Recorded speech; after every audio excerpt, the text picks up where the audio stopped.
అధికారంలో ఉన్న BJP party భారత రాజ్యాంగానికి విలువ ఇవ్వకపోగా వాళ్ళ సొంత రాజ్యాంగం భారతీయ జనతా పార్టీ రాజ్యాంగాన్ని అమల్లోకి తెచ్చింది. భారత రాజ్యాంగం ఒకవైపు ప్రాథమిక హక్కుల కోసం ఎన్నో సూత్రాలను దీంట్లో చేరిస్తే బీజేపీ నాయకత్వంలో ప్రాథమిక హక్కులకి అసలు విలువే లేదు.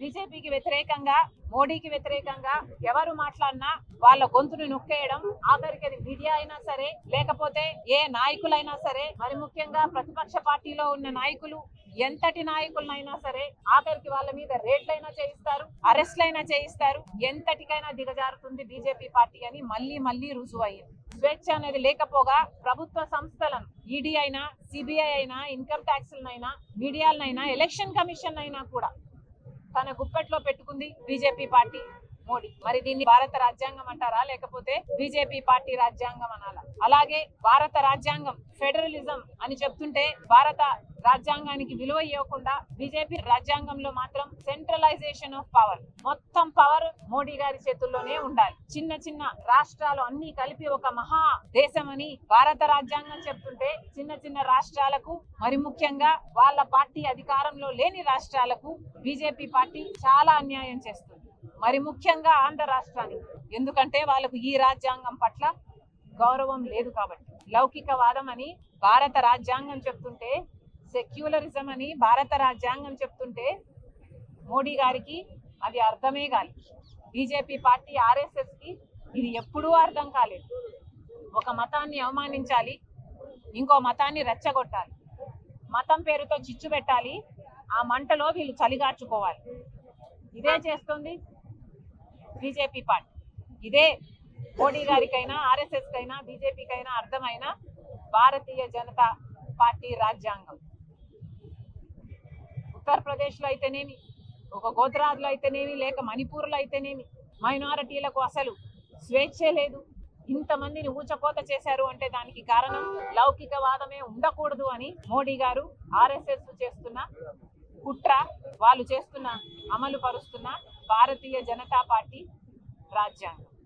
సమానత్వం అని భారత రాజ్యాంగం చెప్తుంటే అసలు మామూలు ప్రజలు గురించి ఆలోచనే చేయని పార్టీ బీజేపీ పార్టీ, మోడీ అయినా వాళ్ళు అనుసరిస్తున్నది సమానత్వాన్ని కాదు. కొంతమంది చేతుల్లోనే మొత్తం డబ్బంతా ఉండాలి, వాళ్లకు చెందిన వ్యాపారస్తుల చేతుల్లోనే అన్ని వ్యాపారాలు ఉండాలి.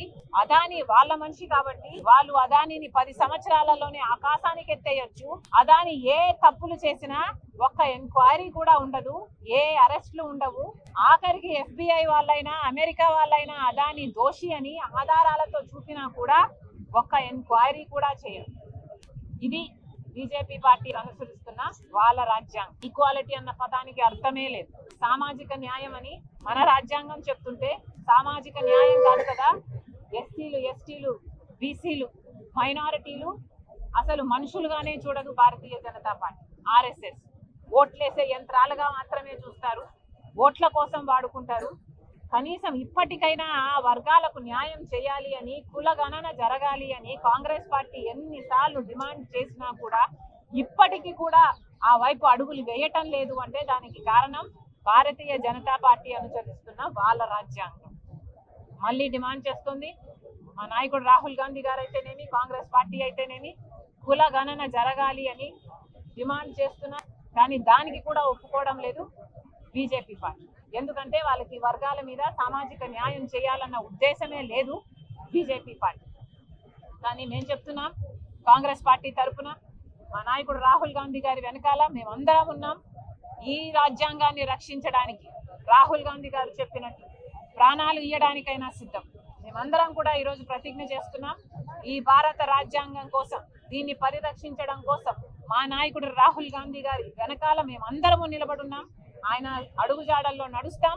ఈ రాజ్యాంగం కోసం మేము ఇప్పుడే కాదు ఎప్పుడూ పోరాడడానికి దేనికైనా సిద్ధమని మరొకసారి మీ అందరి ముందు తెలియజేస్తాం.